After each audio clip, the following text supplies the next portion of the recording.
एक बार देवाधिदेव महादेव से माता पार्वती ने पूछा कि हे स्वामी, क्या बंटवारा शादी के बाद ही होता है?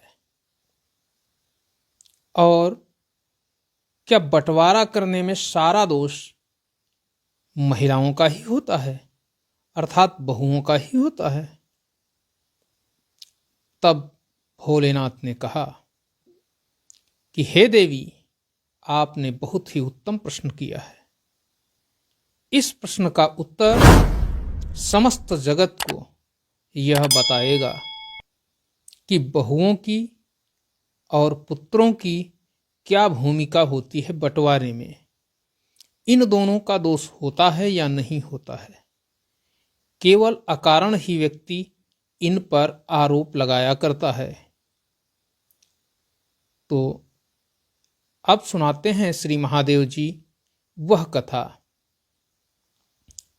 देवाधिदेव कहते हैं कि हे देवी, प्राचीन समय में एक नगर में एक किसान रहा करता था। उस किसान के 3 बेटे थे। पहले बेटे का नाम किशन, जो कि एक ज्योतिषी था।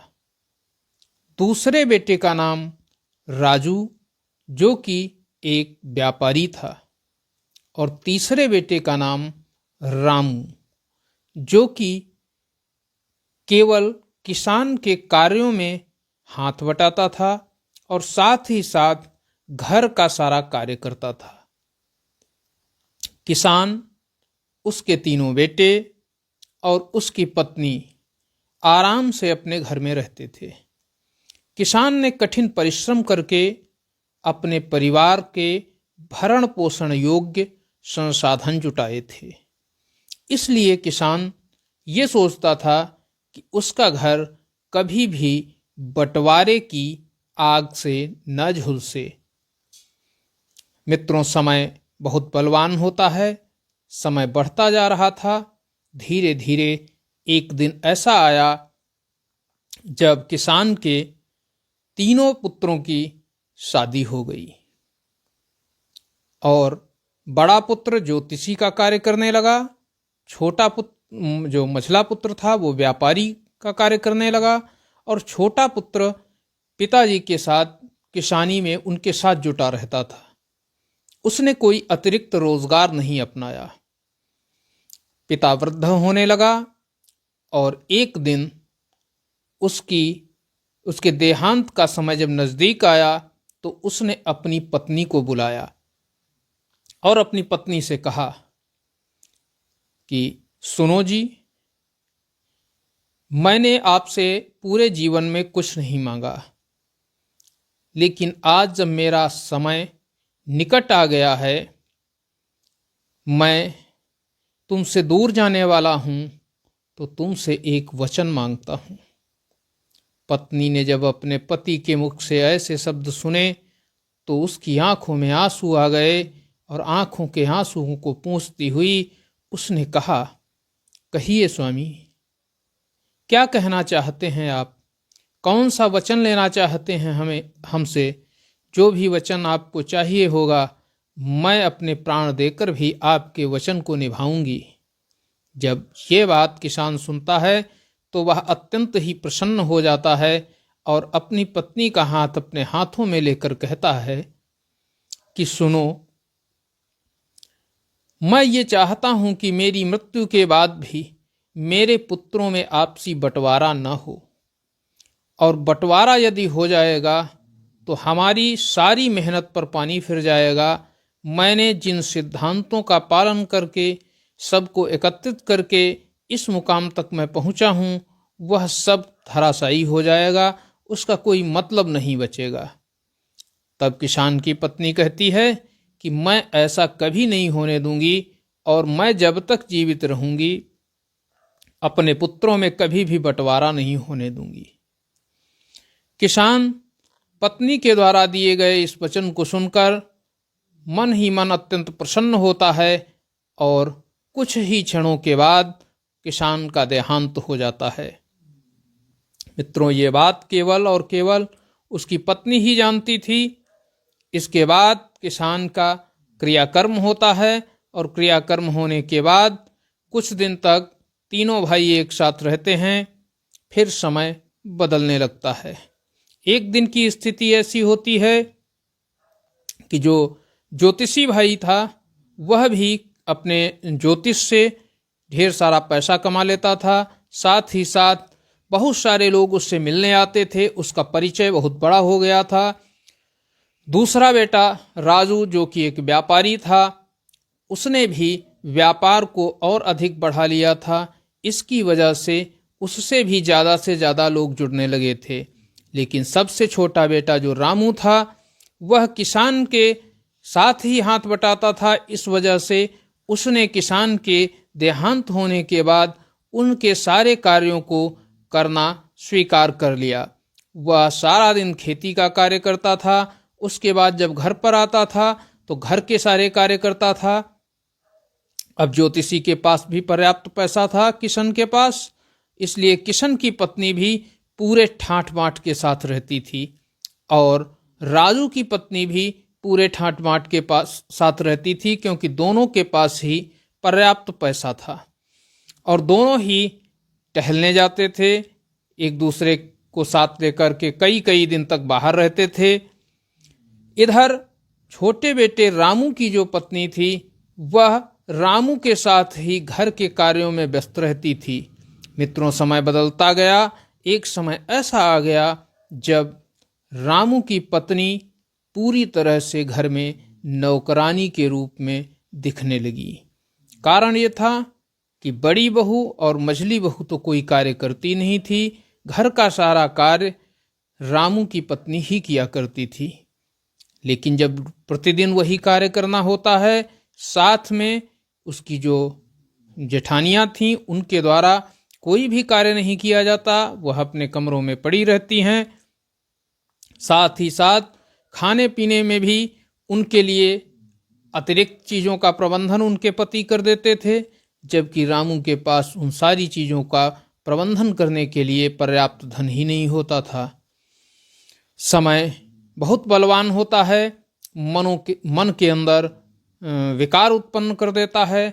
और ऐसे ही एक दिन रामू की पत्नी के मन में भी एक विचार आया। उसने सोचा कि मैं प्रतिदिन घर के कार्यों में जुटी रहती हूँ, जबकि हमारी जो जेठानियाँ हैं वो कुछ करती नहीं हैं। हमारा पति भी दिन रात खेतों में काम करता है, वहाँ से आने के बाद घर पर काम करता है, जबकि मेरे पास एक पैसा अतिरिक्त नहीं होता है कि मैं उससे अपने लिए कुछ खरीद सकूं।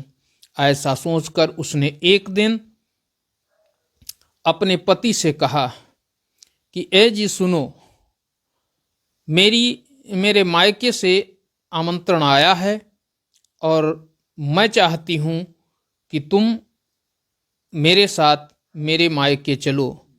जब रामू ने सुना कि उसकी पत्नी कहती है मायके चलने के लिए, ससुराल जाने के लिए, इसका मतलब यह है कि वो ससुराल जाएगा तो 1-2 दिन उसके बर्बाद हो जाएंगे।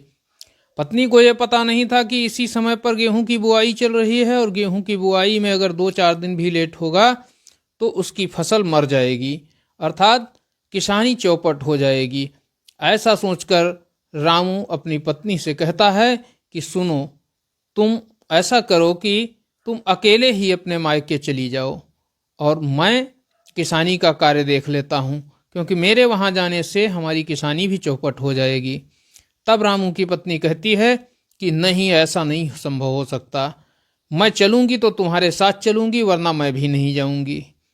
जब पत्नी के द्वारा इस तरह से कहा जाता है तब रामू कहता है कि ठीक है, अगर तुम नहीं जाना चाहती हो तो मत जाओ, लेकिन मेरे पास समय नहीं है और मैं तुम्हारे मायके नहीं जा सकता हूँ। जब इस तरह से रामू के द्वारा उसको साफ मना कर दिया जाता है तब वह कहती है कि देखिए, घर में 2 अन्य बड़ी बहुएं भी तो हैं, वो देखिए कैसे आराम का जीवन जीती हैं, जबकि मैं जो कि सबसे छोटी हूँ और वह घर में केवल और केवल एक नौकरानी की हैसियत से रहती हूँ। मुझे ही सारा दिन कार्य करना पड़ता है। रामू ने जब ये बात सुनी तो उसने कहा, हाँ, इसमें तो 2 राय नहीं है। आगे कहती है रामू की पत्नी कि देखिए तुम भी दिन भर काम किया करते हो, नौकरों की तरह कार्य करते हो, तुम्हारा तो कुछ होता नहीं है। तुम्हारे दोनों बड़े भाई दिन रात मेहनत अपना कमाते हैं, अपना खाते हैं, खूब ऐशो आराम करते हैं, जबकि हम दोनों इस घर में केवल और केवल एक नौकर की हैसियत से काम कर रहे हैं। रामू के मन में भी इस बात को लेकर एक अंकुर फूट जाता है कि कुछ तो इसका उपाय करना चाहिए।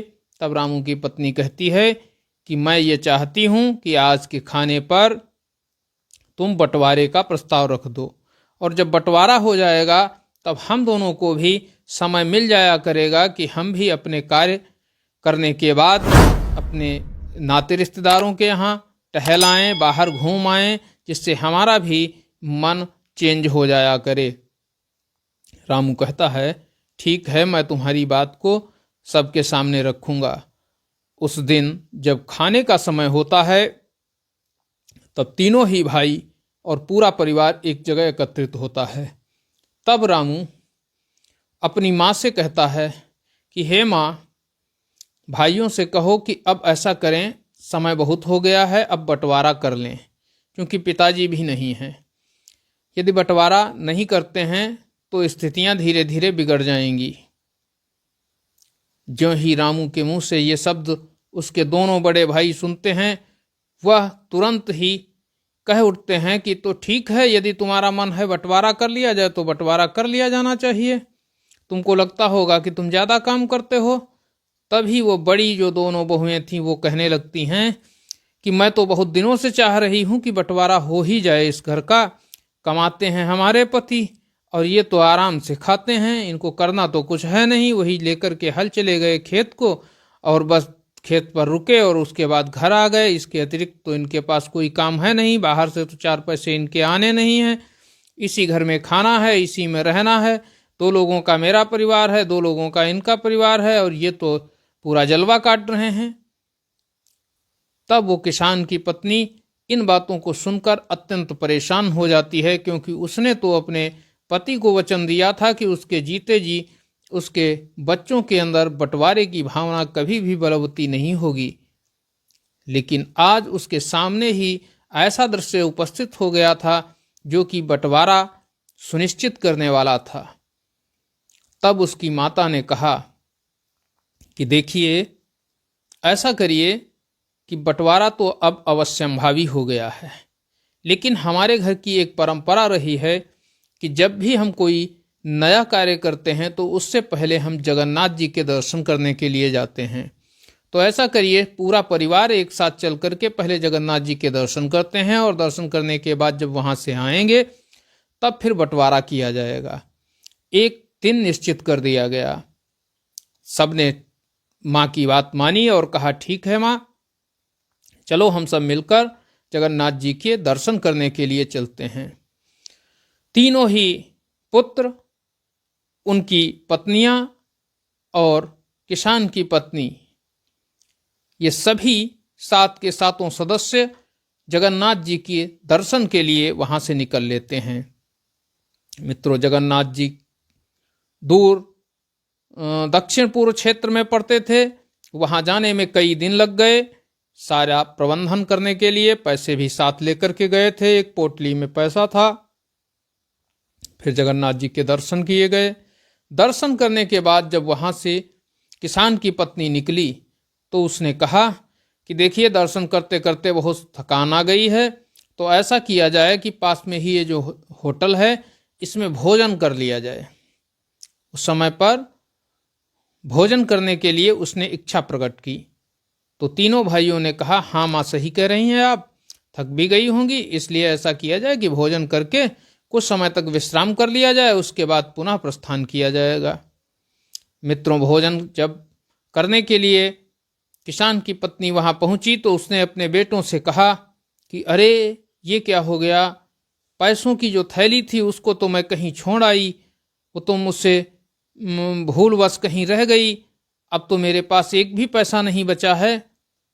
अब किसी के भी पास एक भी पैसा नहीं था, क्योंकि सब ने पैसा उसी थैली में रखा था, सबका पैसा उसी में था। क्योंकि परिवार में बंटवारा हुआ नहीं था, इसलिए सारे लोगों का खर्च उसी थैली से पूरा होना था, और वह थैली उनकी माँ के द्वारा कहीं गुम हो गई थी।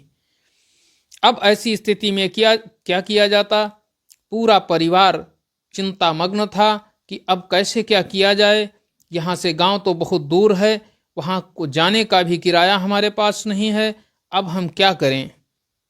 तब किसान की पत्नी अर्थात किशन, रामू और राजू की माँ कहती है कि अब हमारे पास करने को कुछ नहीं है, पास में ही एक छोटा सा मंदिर है, चलो वहाँ चलते हैं, हम अपनी बहुओं के साथ वहाँ पर तुम्हारा इंतजार करूँगी, और तुम तीनों भाई जाओ और कुछ न कुछ कमा कर ले आओ। जब ऐसी बात माता के द्वारा कही गई तो तीनों भाई वहाँ से निकल लेते हैं कमाने के लिए। अब कमाने के लिए कहाँ जाएंगे, क्या करेंगे? तीनों चल देते हैं अलग अलग दिशा में। सबसे छोटा जो बेटा था, जिसका नाम रामू था, वह चलता हुआ जब जा रहा है तो कुछ एक पहाड़ चलने के बाद उसने देखा कि एक स्थान पर किसान बैठे हुए हैं और वह बहुत ही परेशान हैं। तो रामू उनके पास पहुंचता है और उनसे उनकी परेशानी का कारण पूछता है। तो वह सभी किसान कहते हैं कि भाई राहगीर, हम तुमको कारण क्या बताएं, तुम्हें कारण बता देने से हमारी समस्या तो हल होने नहीं जाएगी, और तुम क्यों पूछ रहे हो मेरा कारण? तो रामू कहता है, अरे समस्या बताने से ही हल होती है, यदि आपके पास हल नहीं है, शायद मेरे पास हल निकल आए और समस्या टल जाए। तब वो लोग कहते हैं कि अगर भाई आपके पास हल है तो बता दीजिए। ये जो जमीन आपको दिखाई दे रही है जिसमें पानी भरा हुआ है, अब बताइए, ये पानी लगातार भरा रहता है, इसमें हम कौन सी फसल उगाएं? हमें लगान भी देना पड़ रहा है और इसमें कोई फसल भी नहीं हो रही है। हम ऐसी स्थिति में हैं कि ना हमारे घर खाने को है, न कुछ भी है। तब रामू ने कहा कि तुम सब लोगों के द्वारा मिल करके क्या कुछ धान के बीज आपके पास मिल जाएंगे? तो वह कहते हैं कि हाँ, धान के कुछ बीज मिल जाएंगे। तब रामू उनसे धान के कुछ बीज लेता है और वहीं पर गोबर के जो उपले थे उनको, एक गोबर को और मिट्टी को एक जगह एकत्रित करके उसमें धान के वो बीज बो देता है। धान के बीज 5-7 दिन के अंदर जमकर तैयार हो जाते हैं। फिर उस गोबर सहित उसको वह उस जल भराव वाली जलप्लावित भूमि पर इधर उधर रखवा देता है। धीरे धीरे वह पौधे बड़े होने लगते हैं, उनको पर्याप्त जल मिलता है और उनसे अच्छी फसल होने लगती है। मित्रों, समय 4 महीने का गुजर गया। इधर उनकी माँ और उनकी पत्नियां वहां पर बैठी हुई थीं। अब उनके पास खाने को कुछ भी नहीं था। जब उनको युक्ति पता चल जाती है तो वहां के किसान बड़े प्रसन्न होते हैं और वह रामू से कह चुके थे कि मैं तुम्हें 10 स्वर्ण मुद्राएं दूंगा, और उन्होंने 10 स्वर्ण मुद्राएं प्रदान की रामू को, और रामू वो 10 स्वर्ण मुद्राएं लेकर के पुनः अपनी माँ और पत्नी तथा भाभी के पास वापस आ गया। मित्रों, दूसरी तरफ उसका दूसरा बेटा जिसका नाम राजू था, जो कि एक व्यापारी था, और वह जा रहा है। अब उसकी समस्या ये है कि वो तो चलता हुआ जा रहा है और वहाँ आगे उसको एक मिल जाता है मंत्री, बड़ा सा मकान है और उसमें से रोने की आवाज़ आ रही है। तो वह उस मकान के बाहर जाता है, उसके दरवाजे पर, तो वहाँ कई लोग खड़े होते हैं। तो वह उनसे कहता है, भाई इसमें रोने की आवाज़ क्यों आ रही है? तो वो लोग कहते हैं कि ये मंत्री जी का मकान है और मंत्री जी पता नहीं किस बात से परेशान हैं, इस वजह से ये रोने की आवाज़ आ रही है। तो वह ठीक है कहते हैं कि हाँ चलिए पहुँचते हैं। जब वहाँ पहुँचते हैं तो मंत्री जी कहते हैं, अरे हम पर बहुत भारी कष्ट आ गया है, राजा साहब ने हमसे हाथी का वजन करने के लिए कहा है। हम कैसे हाथी का वजन करें, हमारे पास कोई वाट ही नहीं है कि हम हाथी का वजन कर सकें। तो राजू कहता है कि इसमें परेशान होने वाली क्या बात है, मैं इसका हल निकाल सकता हूं। तो मंत्री कहता है ठीक है, मैं तुम्हें 20 स्वर्ण मुद्राएं दूंगा, ये तुम इसका हल निकाल दोगे। तो रामू कहता है इसमें कोई बात नहीं है, आप रोना बंद करिए, हमारे साथ चलिए, बताइए कौन से हाथी का वजन तय करना है। तब वो बताते हैं कि इस हाथी का वजन तय करना है। वह उस हाथी को लेकर के नदी के किनारे पहुंचता है और नदी के किनारे नौका लगाई जाती है और नौका के ऊपर वो हाथी को चढ़ा देता है। और जब हाथी नौका के ऊपर चढ़ जाता है तो नौका जितनी डूबती है उसी स्थान से नौका पर निशान लगा दिया जाता है। और निशान लगाने के बाद हाथी को नौका से उतार दिया जाता है और फिर उस नौका में पत्थर भरे जाते हैं। और जब उस निशान के बराबर नौका पानी में डूब जाती है तब फिर पत्थर डालना बंद कर दिया जाता है और उन सभी पत्थरों को बाहर निकाल करके उनका वजन करके बता दिया जाता है कि हाथी का वजन कितना होगा। जब इस तरह से वो हाथी का वजन बता देता है तो वह मंत्री उसको देता है 20 स्वर्ण मुद्राएं। अब मित्रों, तीसरे भाई का नंबर आया जो कि ज्योतिषी था और वह चलता हुआ जा रहा है। अब उसके पास कोई विकल्प नहीं है कि वो कहाँ क्या करे, वो तो ज्योतिषी था। तभी वो देखता है कि एक व्यक्ति बहुत ज़्यादा चिंतामग्न है और रो रहा है बैठा हुआ। तो वह उसके पास जाता है और कहता है क्या बात है भाई, क्यों परेशान हो, तुम मुझे बहुत दुखी नजर आ रहे हो। तो वह व्यक्ति कहता है कि दुखी न होऊं तो क्या करूं, मेरे पास तो कोई विकल्प ही नहीं बचा है। तब वो कहते हैं कि बताइए, कारण बताइए, हो सकता है मैं तुम्हारी समस्या का निवारण कर सकूं। तो वह कहता है यदि तुम मेरी समस्या का निवारण कर दोगे तो मैं तुम्हें 20 स्वर्ण मुद्राएं दूंगा।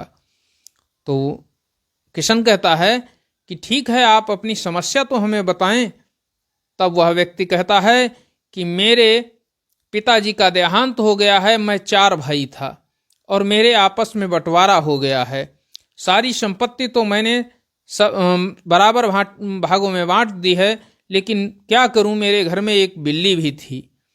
अब उस बिल्ली को बांटने से यह समस्या हमारे सामने उत्पन्न हो गई है।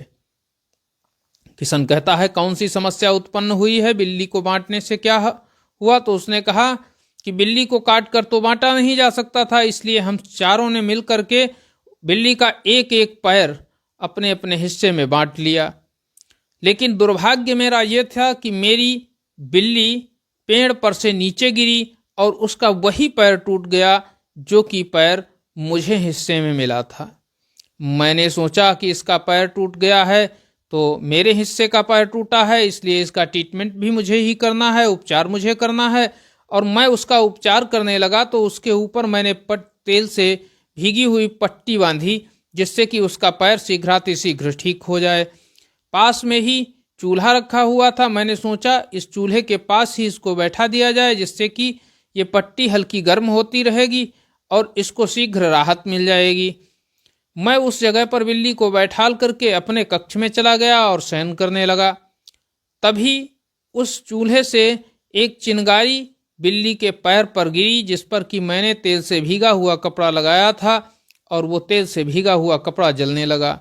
ज्यों ही वह तेल से भीगा हुआ कपड़ा जला, बिल्ली वहां से तुरंत ही भाग खड़ी हुई और वह इधर उधर होती हुई मोहल्ले के संपूर्ण घरों में पहुंची और जिस जिस घर में वह पहुंची उसी घर में आग लग गई।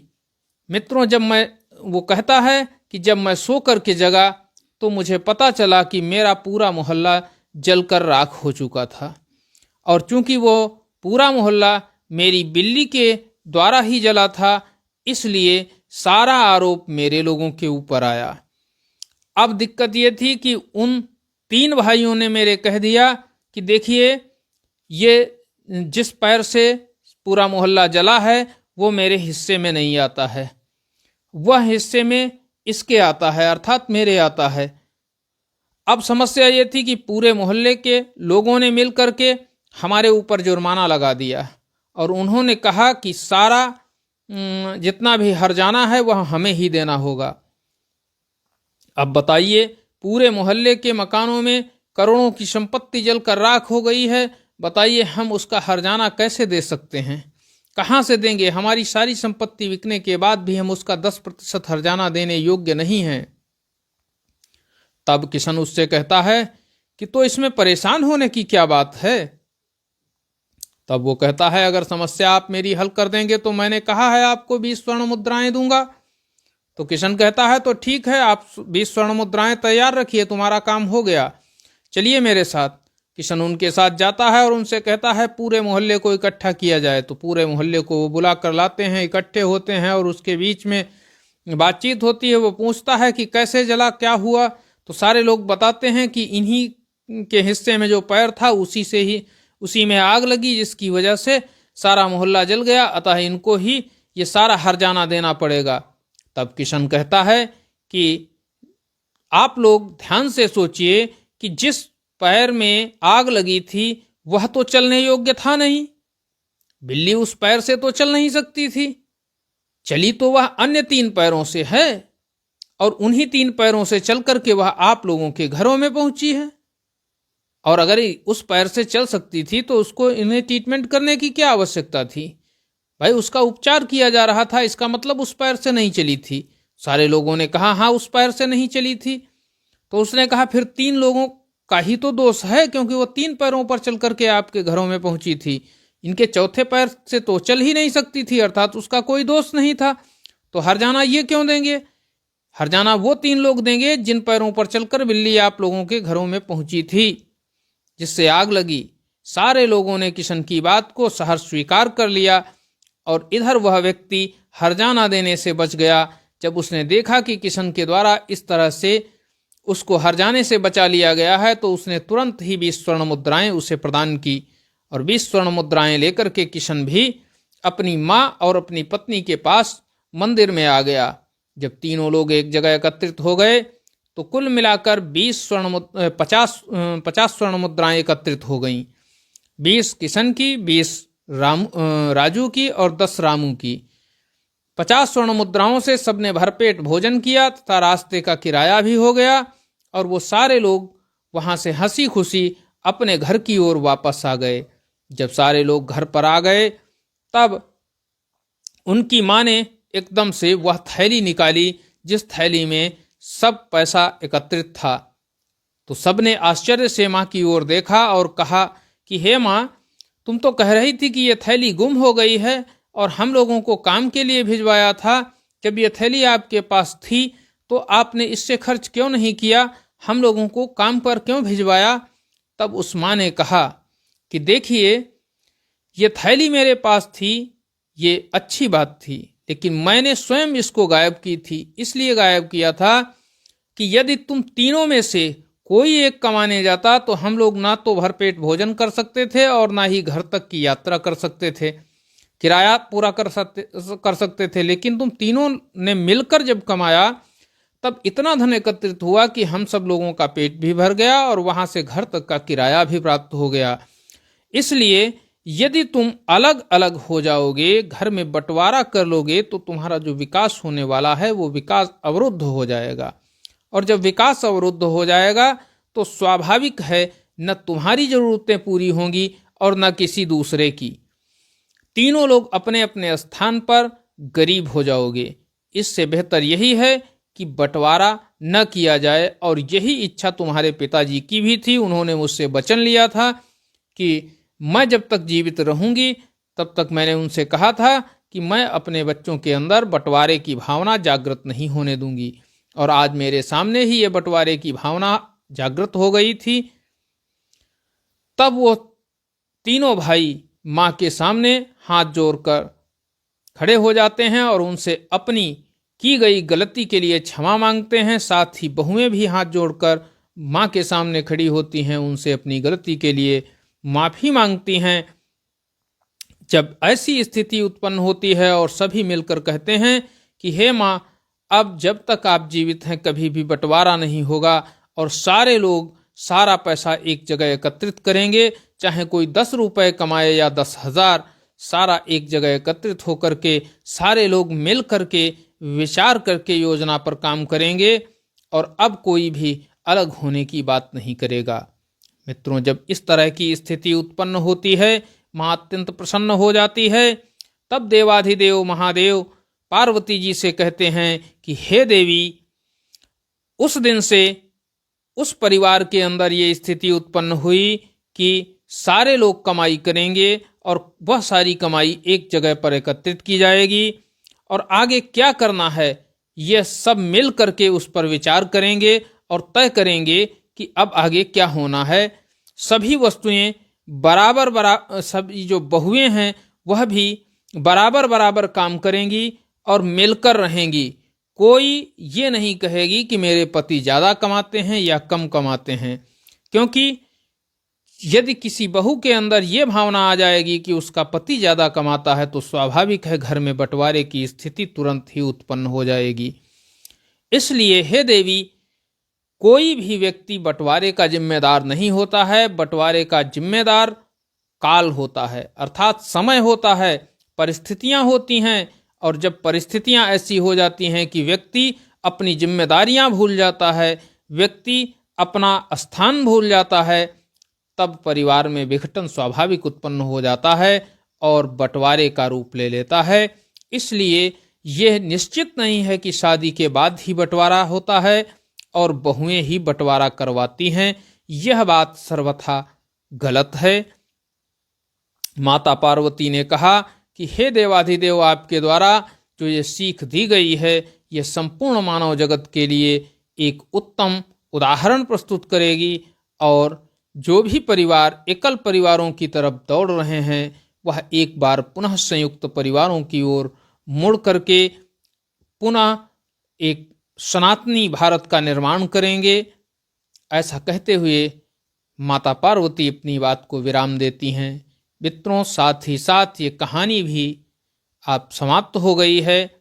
यदि कहानी अच्छी लगी हो तो वीडियो को लाइक करें, चैनल को सब्सक्राइब करें, साथ ही साथ शेयर करें और कमेंट में अपनी राय अवश्य दें। मिलते हैं अगले दिन एक नई कहानी के साथ। तब तक के लिए जय हिंद, जय भारत, नमस्कार मित्रों।